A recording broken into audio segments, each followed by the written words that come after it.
It is Monday, February 24th, 2025, and the swamp is in meltdown mode after President Trump announces Dan Bongino will be the next deputy director of the FBI, working alongside Kash Patel. Heads really are exploding over this, but there's one person in particular who's shaking in their boots, more nervous than the lot of them, Adam Schiff. And he's got good reason to be. Wait till you see this. Also, Apple confirming this morning that they will be reshoring, relocating their manufacturing base from China back to the United States. This is a huge economic victory for the Trump administration. We're going to explain. And Ukraine's president learning what happens when you F around and find out. Also, more stories as well from around the country. But before we get started, thank you for liking and sharing these videos. It really helps out the channel. And consider subscribing so you don't miss these regular updates. Donald Trump announcing last night that Dan Bongino will be the next deputy director of the FBI, working under Director Kash Patel.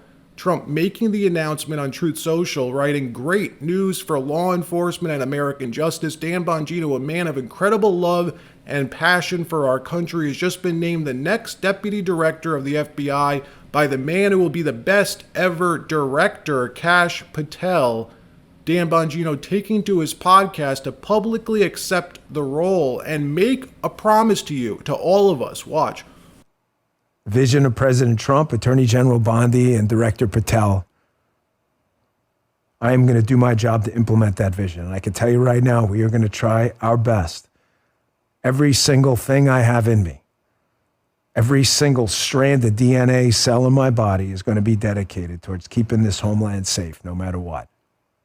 We are going to reestablish faith in this institution. The FBI belongs to the American people. Doesn't belong to me. Doesn't belong to anyone else but the American people. But this is the honor of a lifetime, and it's a serious mission. This is great news. The deputy director is like the chief of operations, the ops manager at the FBI. Whatever the director decides, his deputy is number two. Make sure it gets carried out, executed. You want someone in that job who doesn't mess around, who won't slow walk your orders and your mission. Dan Bongino, we all know, is a great choice for that post. 100% MAGA loyal, and will be responsible to oversee all major FBI investigations, all high-profile investigations. And last week, the Bureau opened a major DC corruption probe opened by Pam Bondi, investigating the kickback schemes uncovered by Elon and Doge. Trump announced that investigation at Pam Bondi's swearing in. And what we're hearing is that this is what Bongino is likely being directed to oversee on day one. Make sure no funny business, no leaks wiggle out. Make sure everyone on this investigative team is solid and on mission, because unlike normal investigations, this one is abnormally sensitive. Investigating the swamp of DC means you're investigating politicians, bigwig power brokers, and the like. And out of everyone inside the swamp, who out of all these swamp creatures is most nervous about this? California Senator Adam Schiff, Shifty Schiff, who has very good reason to be afraid. Listen to what Deputy Director Bongino said last week.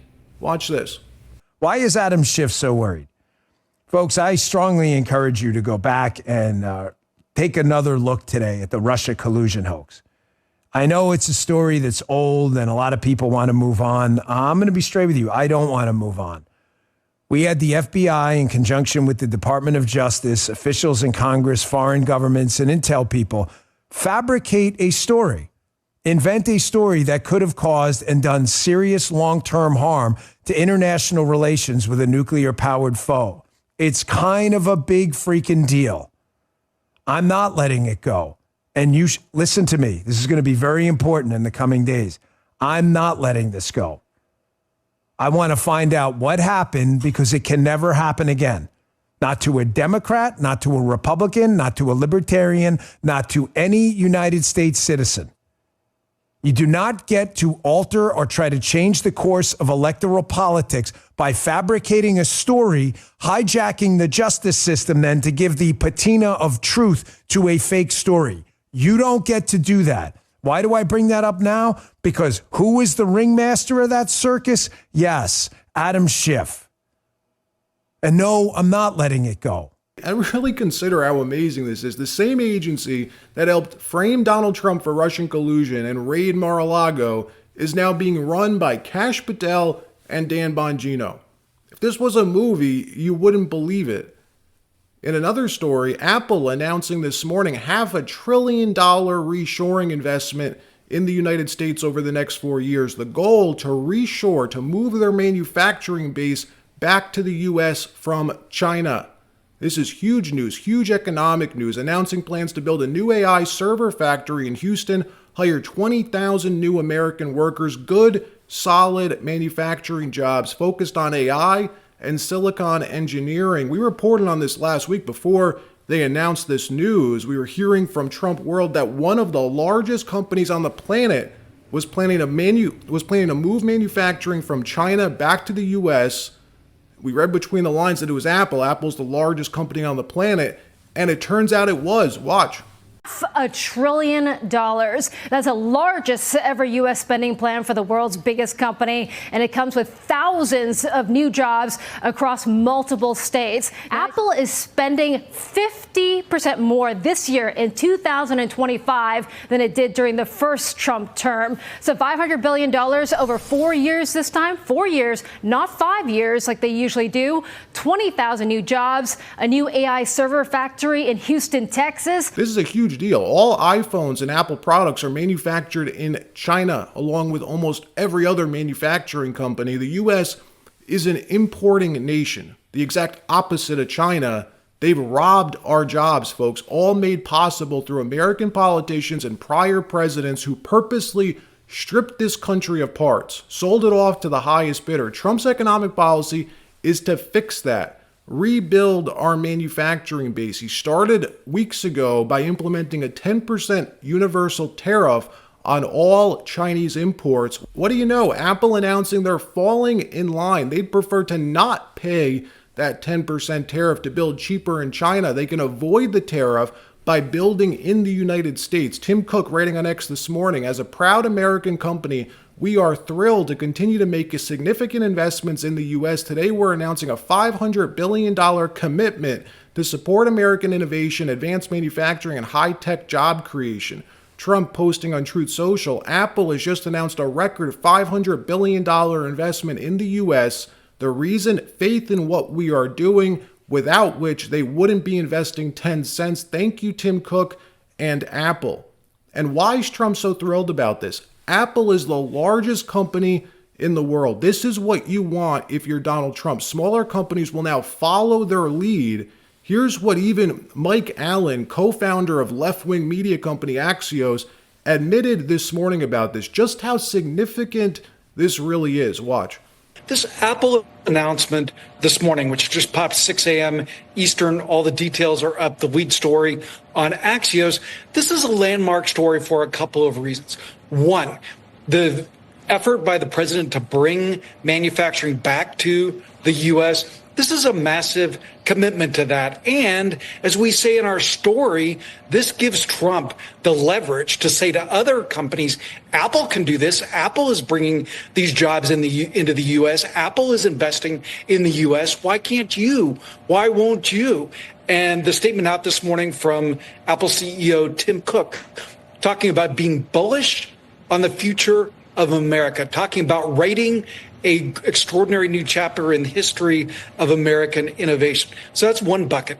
Two, there's an incredible footprint for this. This is all across the United States, and it's part of the big story that Axios has been telling, that it's no longer just the coast. Look at where some of these big investments are. The swing states of Arizona, Michigan, Pennsylvania, North Carolina, Nevada, red states, the massive investment that you were talking about in Texas. In another story, former presidential candidate Kamala Harris visiting Pacific Palisades this morning, touching down to do a publicity-stunted tour, gearing up for her California governor run, just like she was anointed last year as the Democrat candidate. No debates, no choice, Dems just stuck with her, chosen, anointed by the party bosses. Well, the same thing's about to happen again in California.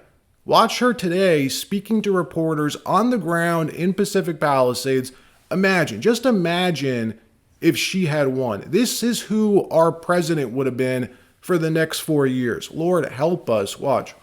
Goes through your mind when you see this? You're here, you're now seeing it up close. It's not only seeing it, Alex, you can smell it. You can feel it, right? So it's seeing it with our eyes, and many people have seen it. You all are covering it. But to literally be on the ground here, you can smell the smoke that was here. You can feel the toxicity, frankly, of the environment. You can feel the energy of all of the folks who are still here on the ground. In another story, Trump's special envoy, Steve Witkoff, has expressed expectations that we will be signing a rare earth minerals agreement with Ukraine this week after Zelensky tried to back out of the deal or shop this deal around to the Europeans last week behind the Americans' backs. Like we said then, that was a very stupid move, as he never would have been able to do that. The Europeans would never have gone along with that. They wouldn't have been able to. Well, it looks like Zelensky's now capitulating. Watch. Well, Jake, let me say this with regard to the mineral rights agreement. The president came into office, and lo and behold, what did he find out? That we are the majority share of the aid to Ukraine, so we're funding it, and we were funding it with no arrangement to pay it back. Alternatively, the Europeans, who were most affected by this war, were funding the minority share, and they had agreements to pay it back. So, as is typical of the president, he's very, very sensible. He said to himself, that makes no sense to me. Why would the American public, taxpayers here, be funding the majority share, not get anything back? The Europeans funding the minority share, they get everything back. So this agreement is much about repayment for all that we have done on behalf of the Ukrainian people. And that's the way the president sees it. I expect to see a deal signed this week. You saw President Zelensky waver in his commitment towards that a week ago. The president sent a message to him. He's not wavering anymore. I think there's a reason he's not wavering. It's because he realizes that we have done so much, and that agreement belongs being signed. And I think you'll see it signed this week.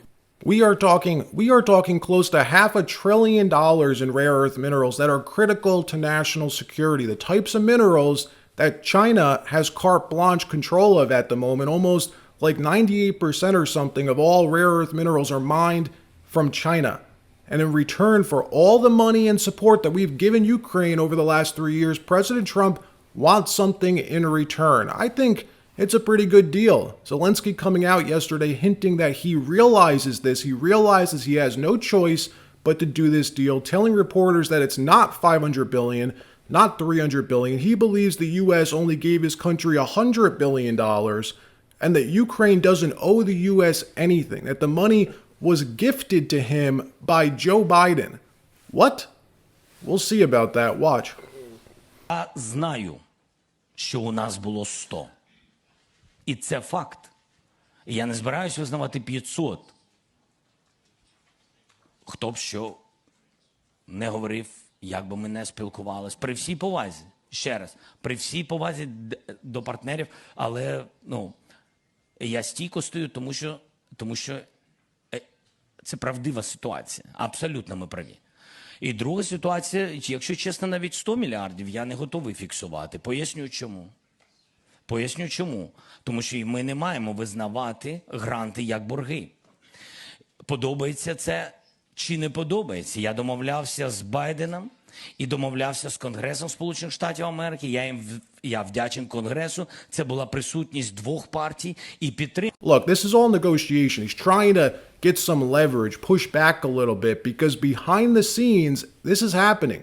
Here was Carolyn Levitt this morning saying this deal, along with a larger peace deal, could happen as soon as this week. Watch this. How soon we can expect Putin-Trump meeting, and where? Will it be in Saudi Arabia or any other place? I don't have anything to detail or to read out. Right now, the president and his team are very much focused on continuing negotiations with both sides of this war to end the conflict, and the president is very confident we can get it done this week. What makes him confident? What do you think it'll take him? All right, that wraps up this episode. Like, subscribe. We'll see you next time.